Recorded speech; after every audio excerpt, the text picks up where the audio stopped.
In this part of the country, the hard part isn't necessarily finding fish, it's getting there, getting yourself there, and then getting all your equipment there also. I look at this in 3 ways. One, it's got to get me and a buddy way back in some of the toughest wilderness in the Northwest. We've got to be able to get all this gear in there and travel with it safely. And it has to be fun, because after all, that's what it's all about.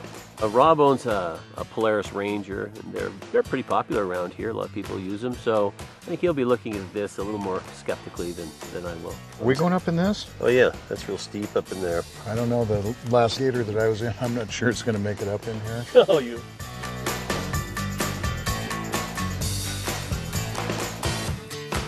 You have some experience? Yeah. 6-wheeler, I guess we'll see what's going to happen here.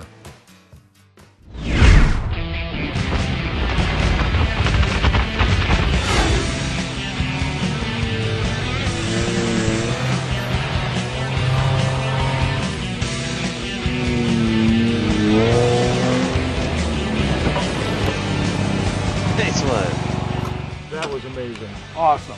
Coming up the hill, the ability to climb, the way it held the rocks as we came over them, going through the narrows, the way it fended off the brush, cornering ability, I was impressed.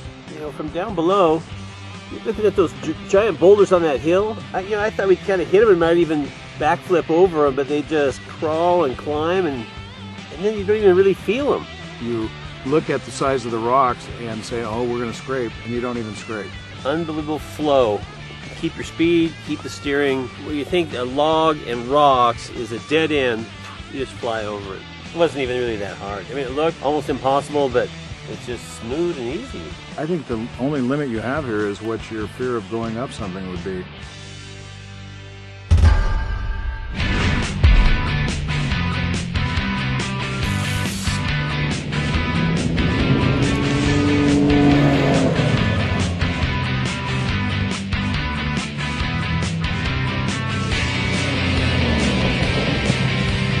Let's go down there. Yeah.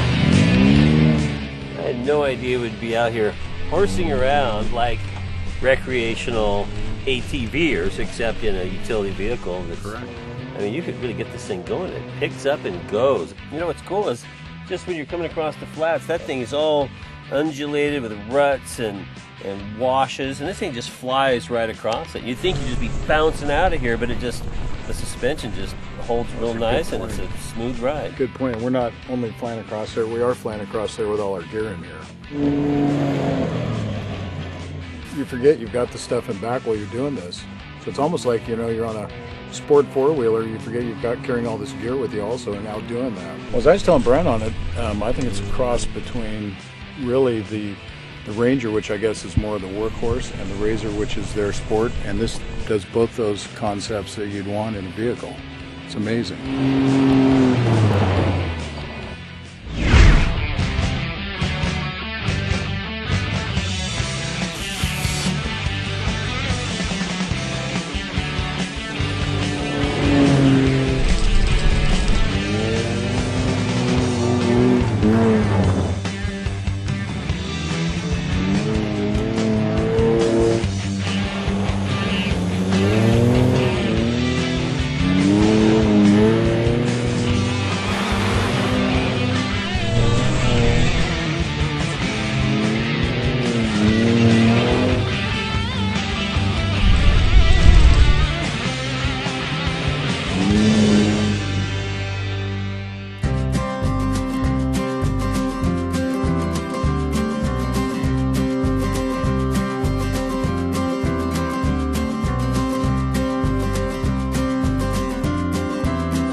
You know, when I got here, I assumed we would be using a utility vehicle.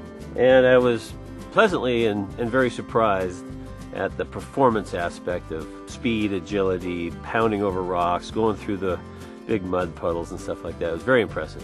It's definitely a recreational and very fun vehicle combined with being a great utility vehicle.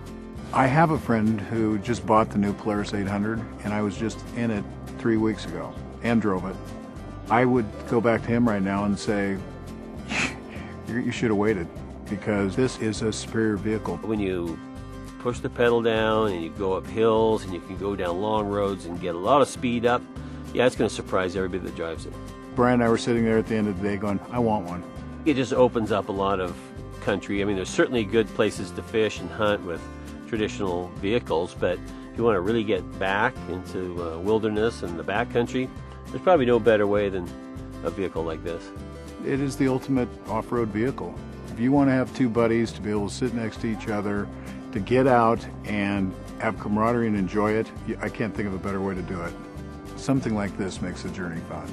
With the Gator, getting there is definitely half the fun.